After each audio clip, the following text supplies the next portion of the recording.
Welcome to the HC Insider Podcast, a podcast dedicated to the commodities sector and the people within it. I'm your host, Paul Chapman.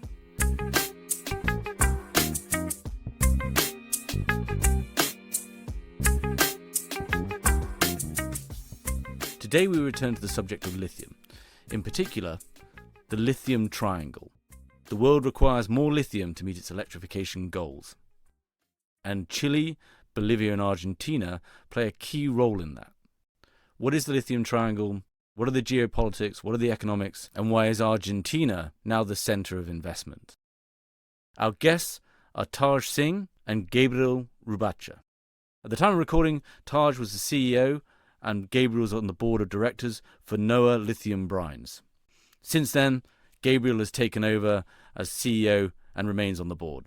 NOA Lithium Brines is a lithium exploration and development company focused on global battery metals with proven reserves in Argentina. As always, you can really support the show by sharing it with your colleagues or leaving us a positive review on the platform you're listening on. And I hope you enjoy the episode. Gabriel, Taj, welcome to the show. Thanks for having us, Paul. Thanks, Paul. We're talking again lithium, the battery supply chain, so crucial to the energy transition. And in particular, we're going upstream in this episode and we're focusing on the Lithium Triangle and how crucial that is to getting the supply chain, the production up that's going to meet future demands. So we've covered it a couple of times, but I think it's important to start off with a bit of a recap. How exactly, and Gabriel, maybe you can lead off on this, given your mining experience, how exactly is lithium extracted from the ground and produced? Can you just give us a quick 101 on that so we can set up for the rest of the episode?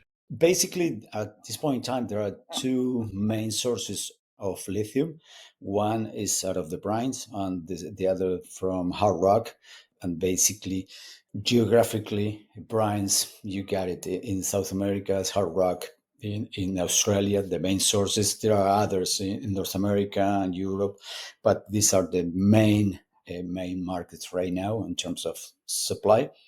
And there is now a third one that is clay that is being developed in North America. That is still something that needs to be commercially developed. But the two main sources right now of lithium are brines, that is drill wells into the ground in the salt flats. You pump brine out of the aquifers, and then you concentrate that brine and process into chloride, and then to get carbonate lithium as a final product out of the brines. In terms of hard rock, it's more getting a concentrate in the origin and then process in central facilities, basically in China. This is 101, very basic what we got. In terms of what we are located in brines, the traditional process is evaporation, which uses the energy of the sun and the wind that is easily and very inexpensive source of power in the Puna, where most of the brine projects are located in South America. So that is very efficient. And then there are a number of new technologies, direct liquid extractions that are in demo and pilot plants all over the world, but still nothing already established in commercial stage. This is, in a nutshell, this is DLE. DSLE, exactly. That's using a chemical process to basically extract the brines faster than just using the sun and the wind. Exactly. It's to accelerate the time. I mean, in order to get a concentration or a much concentrated brine before you got that brine into the process plant, you need between 18 and 24 months of the brine exposed to the wind and the sun. This process accelerates that process. That's why it is sell this technology as put into market the project in much accelerated way. And again, get rid of some impurities, and then you have to process in the same fashion as a brine. but what you got is an accelerated project. It is quite consequential, right? Because that will play a little bit into kind of the valuation of the lithium triangle down the line potentially. But let's park that there. Okay, Taj, you've got this concentrated lithium from the brines or the concentrate from the hard rock. What then happens, and at what point is the lithium sold into the supply chain? Can you just give us some sense of the market for lithium and the value chain it goes through? Yeah, I mean, high level, as Gabriel had noted, we're ultimately getting to a lithium carbonate product. That lithium carbonate is a key component of the production of lithium ion batteries. And it's really kind of traded and priced through a pretty complex global market. So unlike gold or oil commodities like that, lithium doesn't have a standardized exchange. So the pricing structure is a lot more fluid and opaque. The price of lithium carbonate is usually actually determined through negotiations between suppliers and end users, for example, battery manufacturers. So there's obviously various factors that affect the price: purity and grade of the lithium carbonate, the size of the actual transaction, the volume of the transaction, the terms of the contract, supply and demand dynamics in the market, etc. And there are firms out there, market intelligence firms and specialized publications that can provide some benchmark pricing. But again, these can vary pretty widely depending on the source and specific market conditions. I would say, in addition, there's geopolitical factors, regulations, technological advancements. They all play a role in the trading and pricing of lithium carbonate. This emergence that we're seeing of electric vehicles and renewable energy storage obviously has led to a surge in demand for lithium carbonate, which causes then fluctuations in pricing and trading. And sometimes you go look online and see, oh, what's the price of lithium carbonate? That's the price that's listed there, but oftentimes it's quite a bit different than what's actually happening in the marketplace. Yeah, and just a basic question. So that concentrated lithium, that is then transported, shipped to predominantly China for processing there to turn it into lithium carbonate. Correct. There's an intermediate material called lithium chloride. You can either ship that and then it gets further refined into lithium carbonate, or you can actually make the lithium carbonate and ship that. I mean, maybe Gabriel can talk about it, but most of this is going to China, but there is some plans even within Argentina. Yeah, in general terms, what it's being produced in Argentina, and I would say the same thing in Chile, is lithium carbonate. So the end product that is produced and exported from Argentina and Chile is lithium carbonate. In Chile as well is lithium hydroxide. So in Chile it's produced both. In Argentina it's carbonate. That product is exported to mainly to China, but also to North America for using as a source as a raw material for batteries. But it's a carbonate that is produced. There are three processing facilities here in Argentina. There is the oldest one is Livent, what used to be FMC. That it was. Started up in 1995 or 96, something like this. I was involved at that time in that in the construction of that. Then Allkem, what used to be Orocobre, and most recently this year, Minerexar, the joint venture between Ganfeng Lithium and Lithium Americas, started up a new facility for the lithium carbonate. The three of them are lithium carbonate, and they are exporting that as a final product.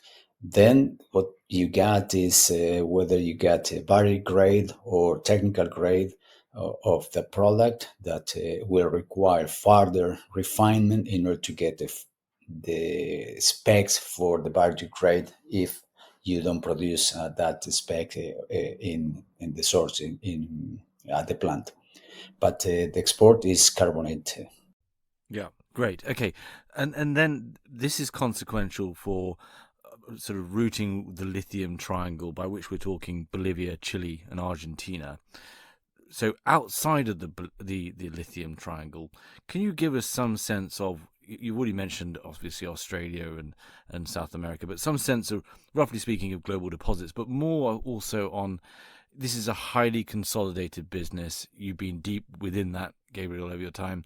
And and most of the big resources are already owned and controlled, and in many ways tied up by Ganfeng and other large Chinese companies that have spent 20 years building this lithium supply chain. Can you just, Taj, maybe you can just give us a sense of the global participants and why that leads to the Lithium Triangle being important, which we'll get Gabriel to talk to. So look at this from two ways. One is, let's look at kind of what are the world's largest lithium deposits, and then what are the largest kind of companies. And it gives you an idea. Really, the deposits and the production are centered around South America, as we noted, Australia and China. So if you look at kind of the five world's largest deposits, in no particular order, but generally the top five, you've got the Salar de Uyuni in Bolivia, largest lithium reserve in the world, about 9 million tons of lithium. And then this next one is in Argentina, Salar del Hombre Muerto, very prolific, high-grade salar, and that's very, very high quality. Then you move to Australia. You've got the big one is the Greenbushes. That's the largest hard rock deposit, and it mainly contains spodumene. Then moving back into South America is the Salar de Atacama. You've got which is in Chile. Again, very high purity levels, very high grade, and currently, and for the many of the past years, was a major source of lithium globally. And then moving to China, you've got the Qinghai Salt Lake in China, which is a lithium brine deposit, and it was the biggest one there in China on the brine side. So those are the world's largest lithium deposits. If we look at the companies, and you can kind of tie them in together, then you've got Albemarle, U.S.-based company, one of the largest lithium producers, got operations in Chile, Australia, and U.S. You've got SQM, which is obviously based in Chile.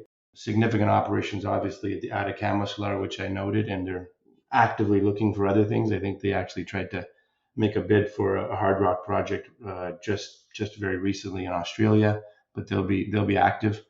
And obviously, they were involved in Argentina at the Salar that Gabriel worked at, which then Ganfeng came in and took their ownership of.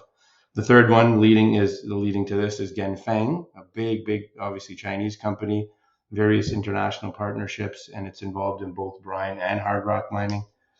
Then you have Tianqi Lithium, also China-based, owns a big stake in the Greenbushes mine, which I noted, in Australia, and has a big global presence. And then lastly, Gabriel noted Livent, which came out of the original FMC, US-based company, focuses on mainly lithium hydroxide production, and has operations also in Argentina's lithium-rich regions, obviously, as Gabriel noted.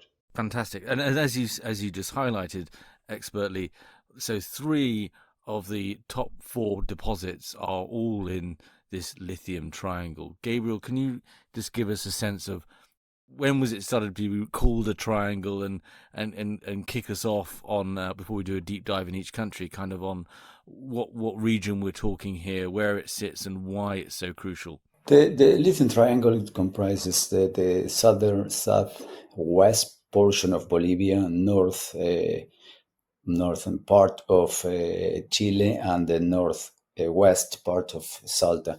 It's an area that there are many salt flats, and the weather conditions are very unique.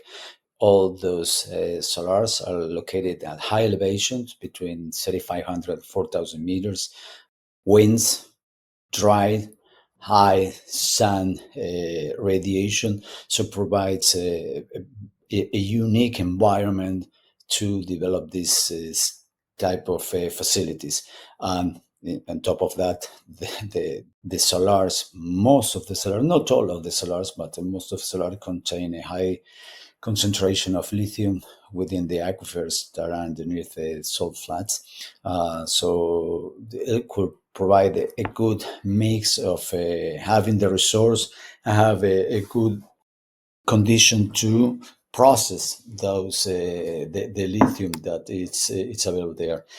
I would say that the lithium out of brine is you can assimilate more to a chemical process rather than mining, because you are not mining rock like you do it in Australia or other places. So here is more a chemical process. You extract brine out of the ground, and then it's a chemical process. It's a chemical plant at the end of the day. So it's unique environment that provide a good possibility, and it's close to the ports. That's the other advantage, because the north and northwest part of Argentina is pretty close to the ports in the northern part of Chile. So it provides a very good platform for the development of lithium in this area. And I guess the key point is, so it's there. You've also got the right environmental conditions to mean that you can get this cheapest way of producing the lithium, which is the brine method, right?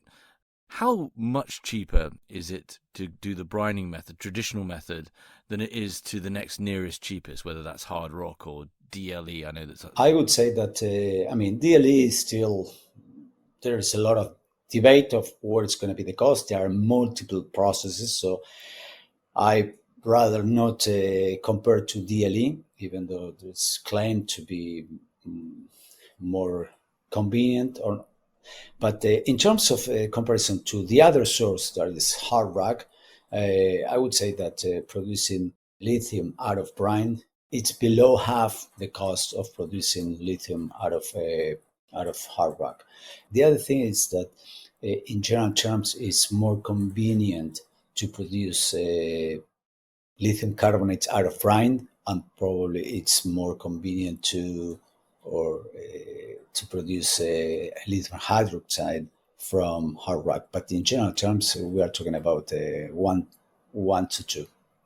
So if it's, I think high level, $4,000 to $6,000 per ton around there for brines, Paul, and you're looking at double that for hard rock, obviously depending on grade, etc. But it's kind of exactly as Gabriel noted, about a double. The big reason is there's no real mining cost, right?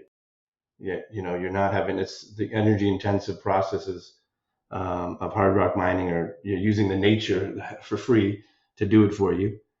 That's really the big part of this.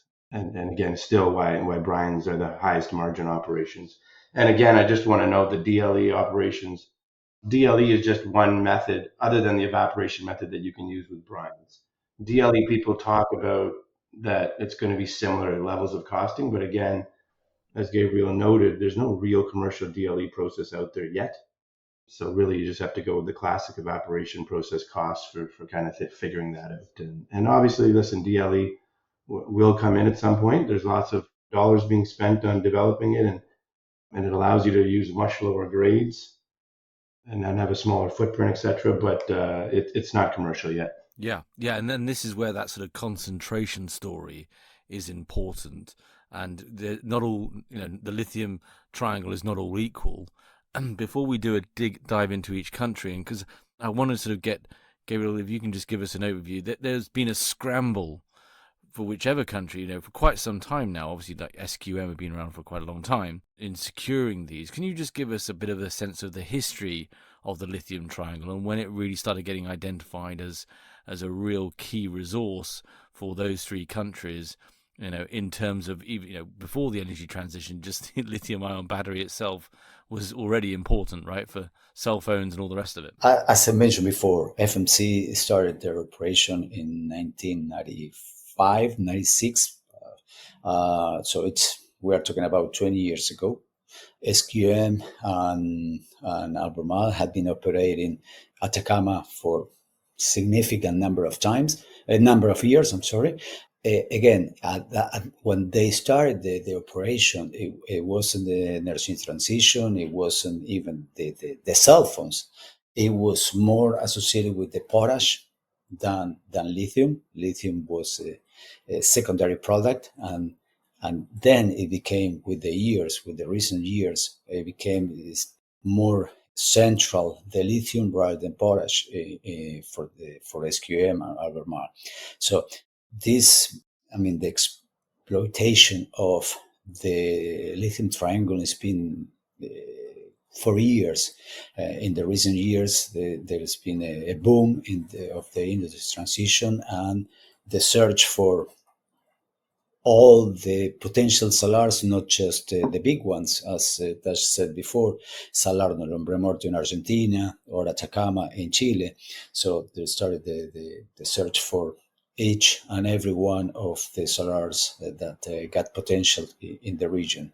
Bolivia has been in the radar for many years, but got the complexity of the willingness of the government to get involved, to have being a national asset, a strategic mineral, and the salar de Uyuni as well got a lot of contaminant. I mean, the impurities of the salar that it makes it a little bit more difficult to process in comparison to Atacama or the salt flats in Argentina.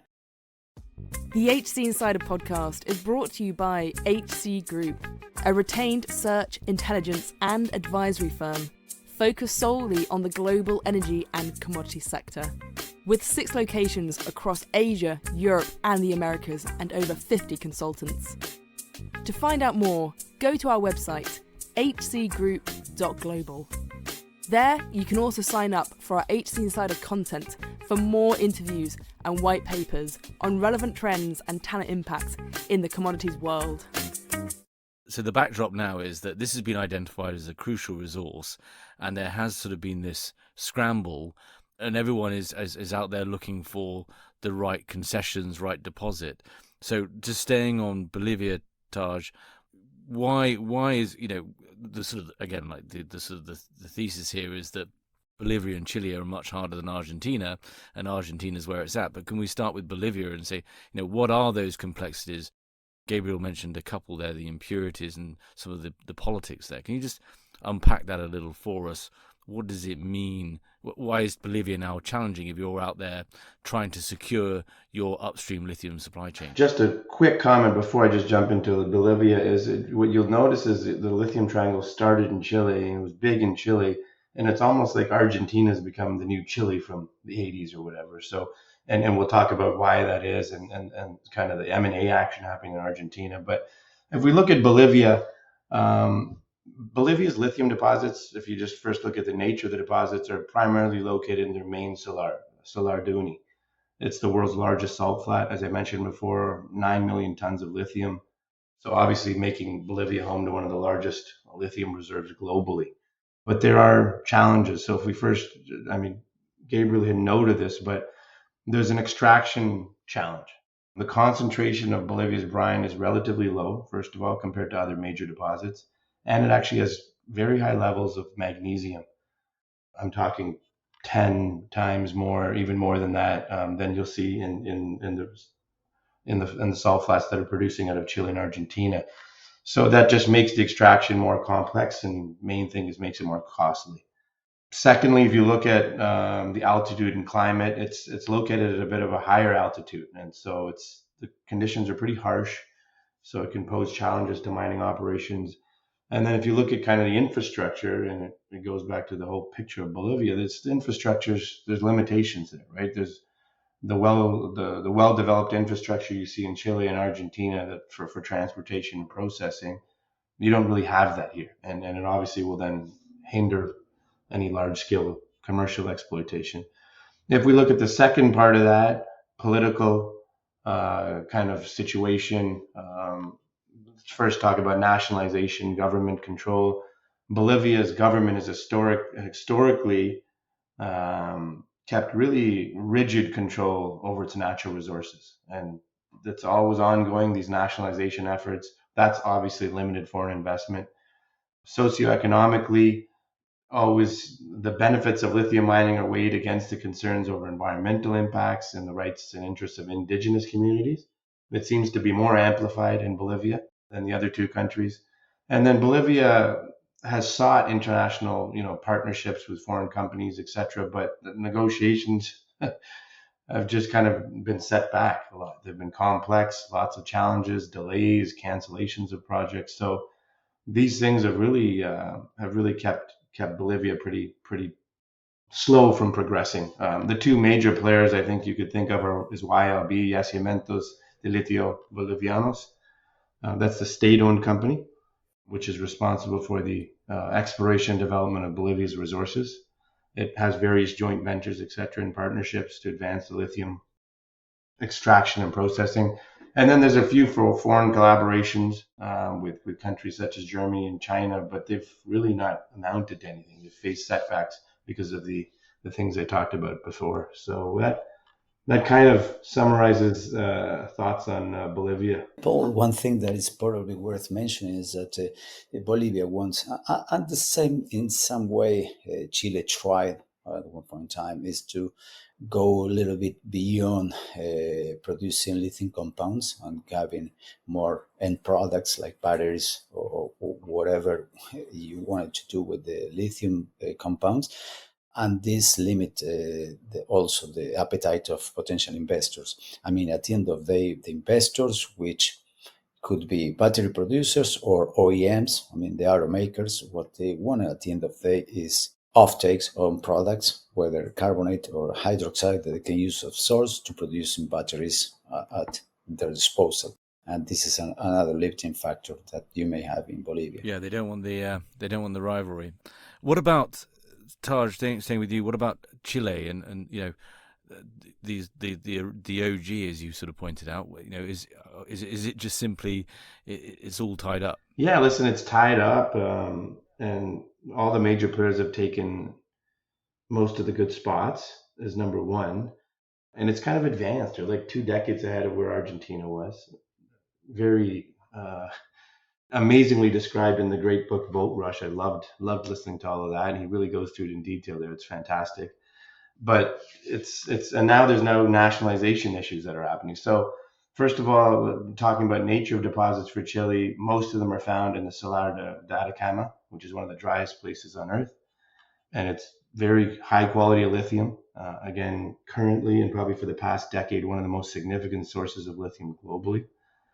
That will change as we move forward.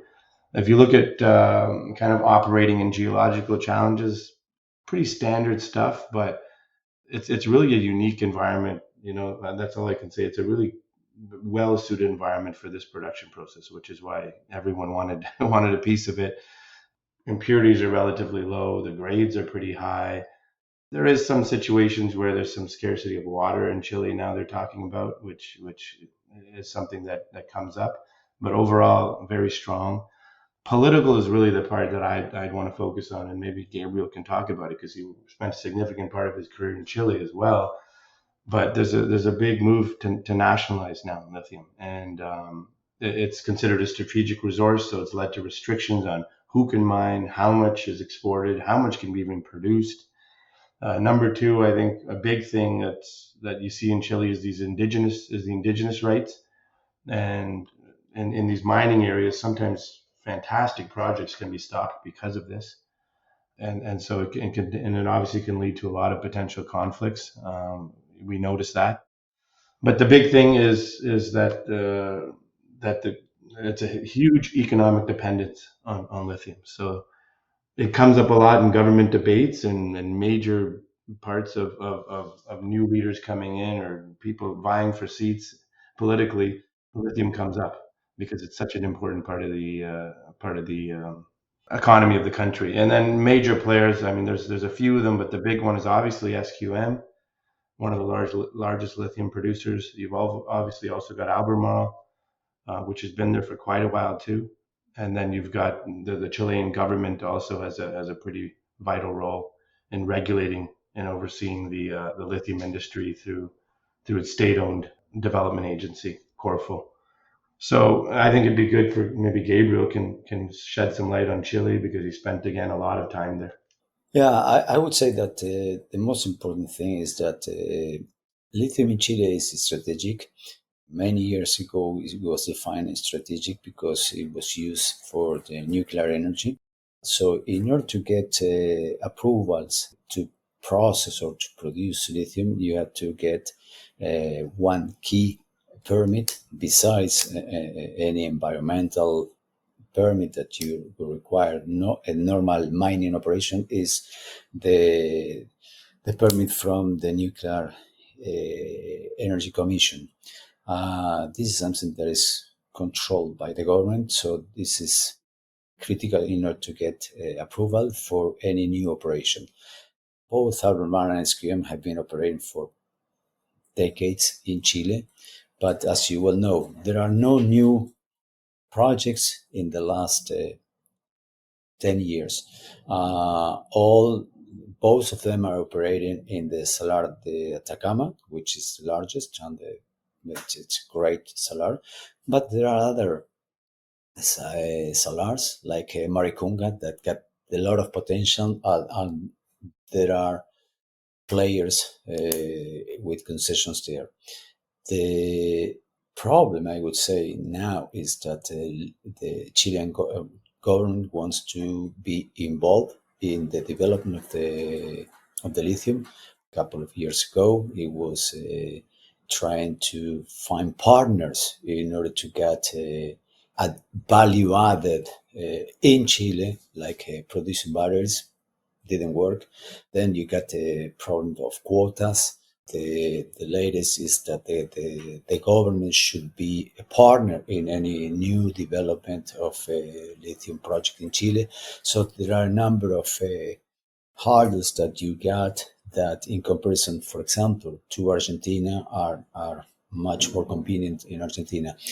Chile is and have been a mining country for many, many years, and the conditions of mining projects have been much, much better in Chile than in Argentina. But in the recent years, considering that Argentina is a federal country, so the resources belong to the provinces rather than to the national government, it's much, much easier, much more friendly to develop projects in Argentina rather than in Chile.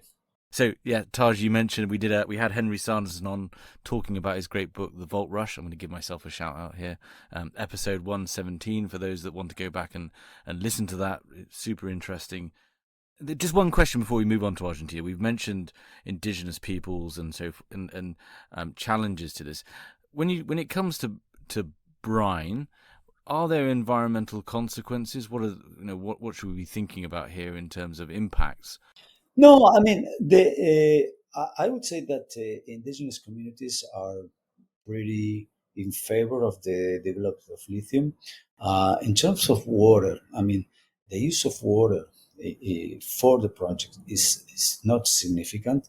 As I said before, much of a big part of the process is using the natural resources, talking about the sun and the wind.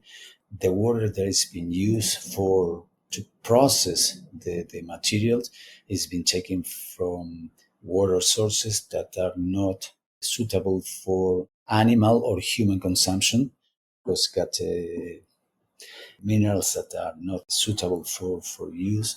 So besides a few very limited communities that are not in favor of, the majority and the ones that got the benefit of the projects in the proximity of their communities are pretty much in favor of. And it is the process itself is not affecting in any way or capacity the environment in which they live in. Yeah. Well, thanks for that. Okay, so let's continue on our thesis, or your thesis, as to why Argentina is now where it's at, I guess. Tell us about Argentina. Why is Argentina now seen, and there's lots of investment going in to securing assets there?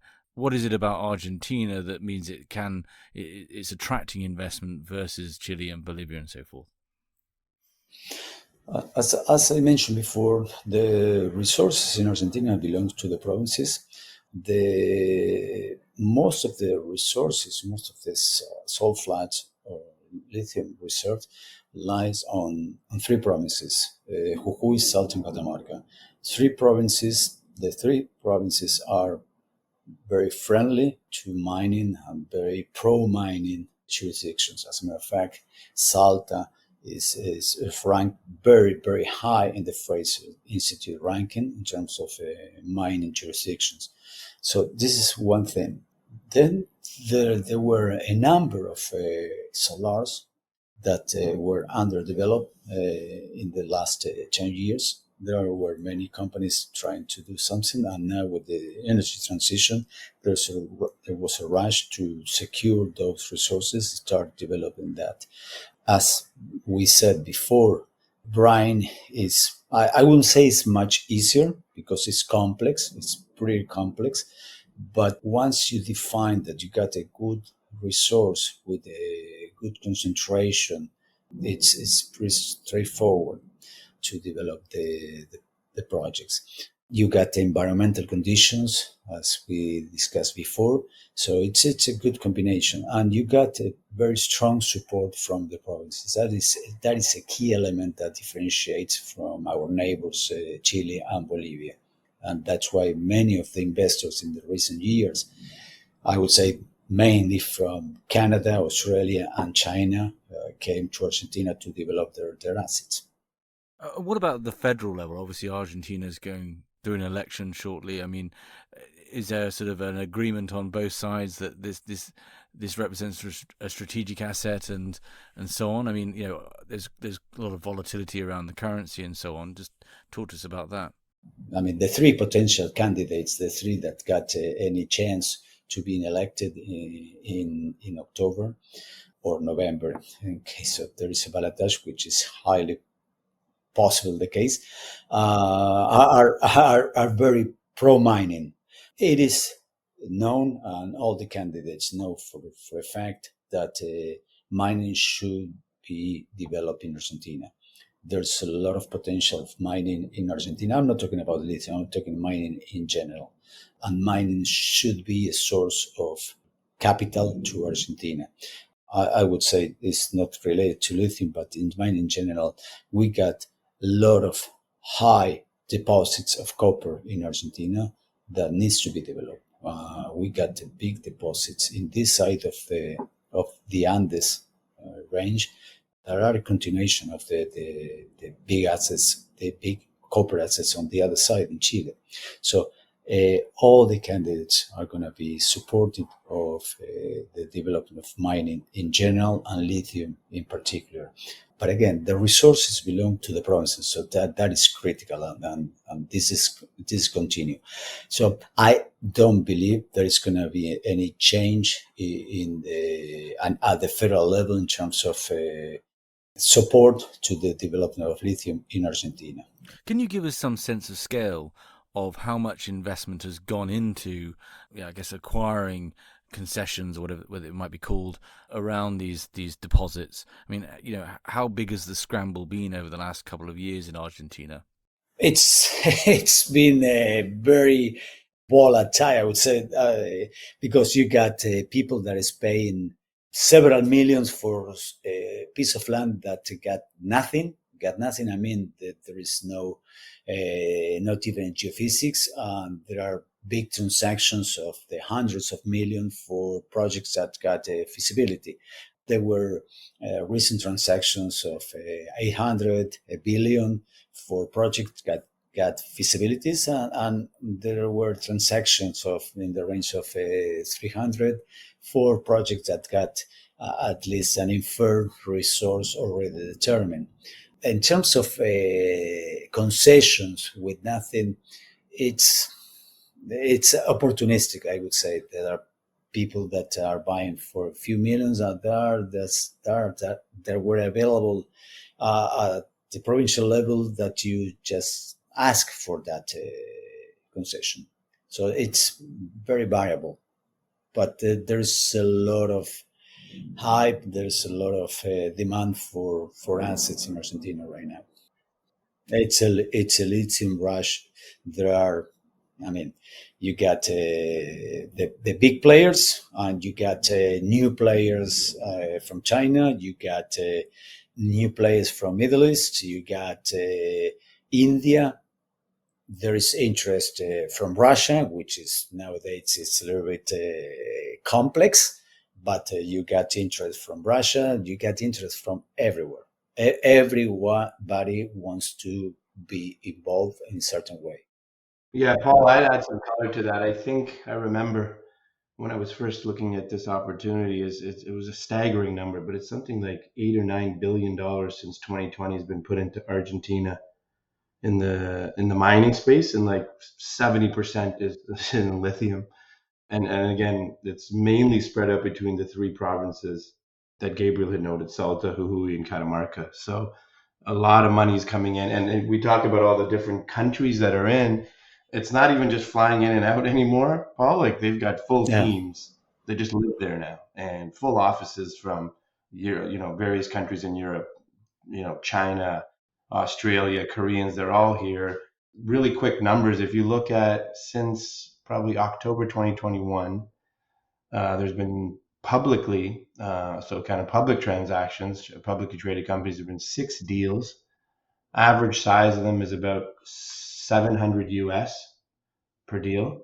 And you're talking about kind of average size of the takeouts, usually based on a resource, about 5 million tons. So they're paying, $150 to $200 million per million ton of resource. If you think about the cost to actually get there, a lot of these had 5-6 holes in it, Paul. And so just think about like the opportunity that represents. If you have that asset, the actual cost to get to that resource is very low compared to hard rock mining. Hard rock mining, you need 50, 60, 100, 200 holes to really define the resource. What's interesting is the exploration, discovery cost, resource delineation cost of brines. Coming from the hard rock world, I found it unbelievable.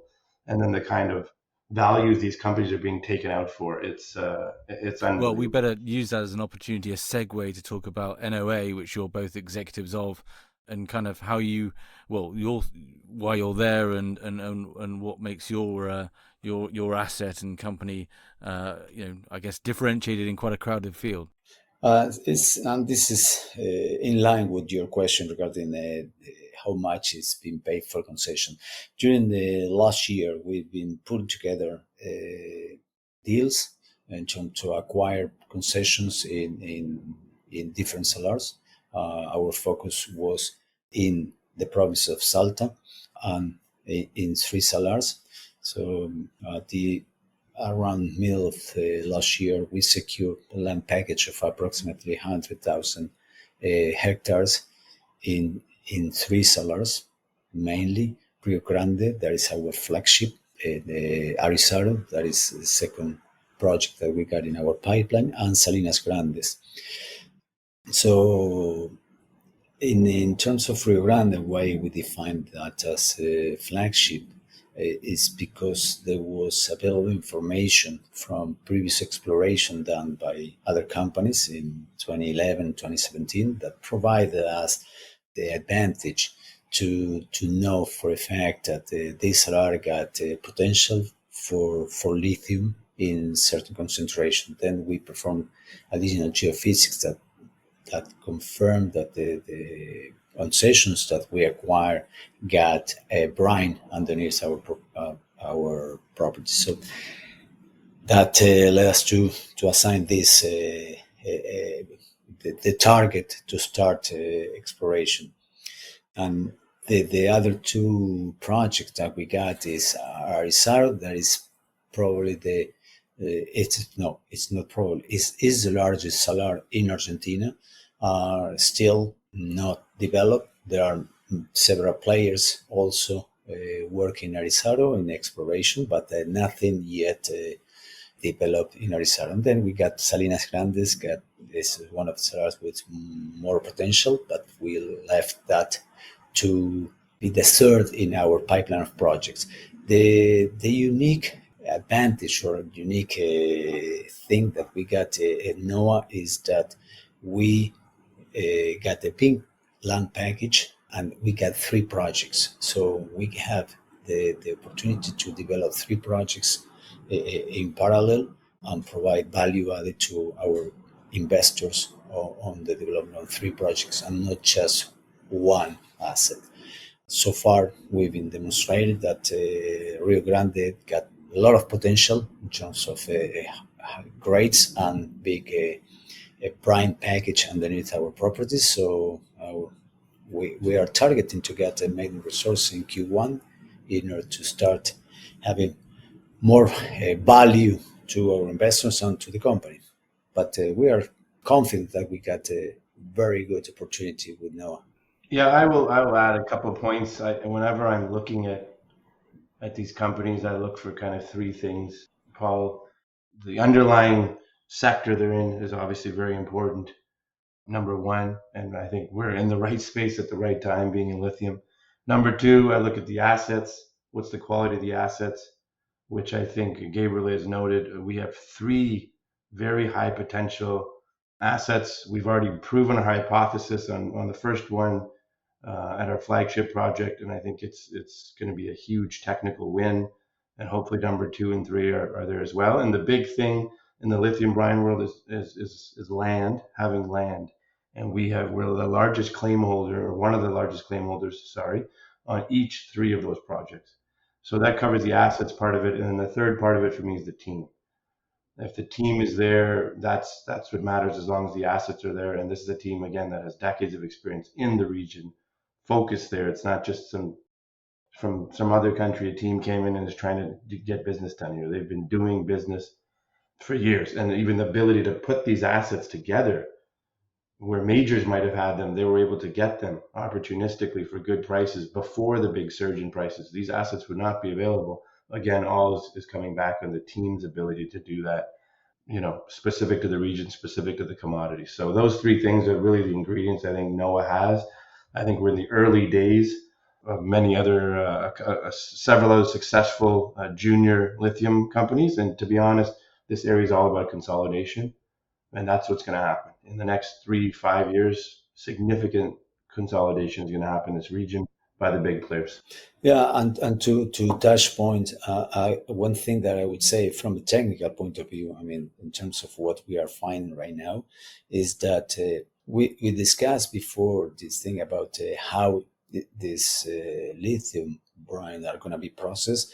The grades that we are getting in Rio Grande will provide the flexibility to either go to evaporation, traditional process, or DLE. So the grades are not limiting us to go into DLE, which is the case in many other salars where the grades or concentrations are much lower, that the only route to process this brine is through DLE.